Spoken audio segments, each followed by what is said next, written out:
આવીને ઢસડી, બેન બેસો ગાડીમાં, બેસો ગાડીમાં. મેં કીધું બેન શા માટે હું ગાડીમાં બેસું? અમારો શું વાંક છે? અમે અમારા ખેતરના રખુપા માટે આવ્યા છીએ, તો અમે કામ તો નહીં કરવા દઈએ. એ કે કેમ નહીં કરવા દો?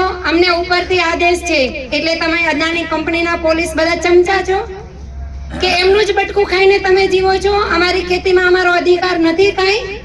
પછી મેં એને કીધું ચાલ તને મને લઈ જાવી છે તો હાલ, મારો નાનો છોકરો મારા ઘરે છે, હાલ પેલી ગાડી લઈને મારા ઘરે. મારી સાસુ છે 75-80 વર્ષના, એમની બી સેવા મારી ઉપર છે, એમને બંનેને લઈને હું તારી સાથે હાલીશ. એટલે એ તો મને મૂકી દીધી. અમારી 3 બહેનોને બીજાને એને પકડી એટલે એક બેનને પાડી દીધા હાથમાં, અહીંયા એનું છોડું પડ્યું. પછી ગઢવી સાહેબે મને શું કીધું? ઉપર ગયા. મેં કીધું સાહેબ અમારો અધિકાર તમને નથી દેવો, તમારો ઓછો પગાર પડે તો કેમ સરકાર સાથે લડો છો? શા માટે લડો છો? એ કે અમારા છોકરા માટે. મેં કીધું અમારા છોકરાને અમારા બાપની ખેતીમાં અમે ભૂખે મારશું? અમે સહન નહીં કરીએ.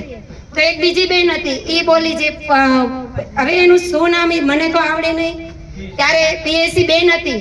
પછી એ તો એની એસી ચાલુ કરીને ગાડીમાં બેસી ગઈ, એનો અધિકાર છે ગાડીમાં બેસવાનો.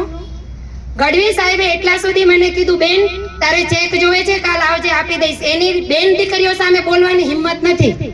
શા માટે ભાઈ મને ચેક આપે? એની તાકાત નથી પોલીસની બોલવાની. હું તો એ જ કહું છું કે જેને મારી સામે ચેકનું નામ લીધું એને સસ્પેન્ડ કરો, તમે અમારા માવતર છો.